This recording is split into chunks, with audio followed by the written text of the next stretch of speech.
கருணை மதித்தவளும் ஜெகன்மோகினி, கருணை மதித்தவளும் ஜெகன்மோகினி, எமக்கு அருள் துணை என வரும் ஆனந்த பைரவி, கருணை மதித்தவளும் ஜெகன்மோகினி.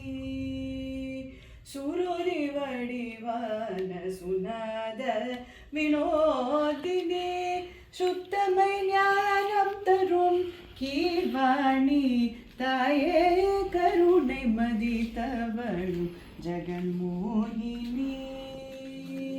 கவிதை மனம் கமழும் கல்யாணி, கவிதை மனம் கமழும் கல்யாணி, தேவ கானம் இசைத்திடும் தெய்வ நாயகி, கவிஞரின் நெஞ்சினுள் அமர்ந்திடும் ரஞ்சனி, கவிஞரின் நெஞ்சினுள் அமர்ந்திடும் ரஞ்சனி, காவிய சோலைனி தேவகாந்தாரி, காவிய சோலைனி தேவகாந்தாரி, கருணை மதித்தவளும் ஜெகன்மோகினி, எமக்கு அருள் துணை என வரும் ஆனந்த பைரவி.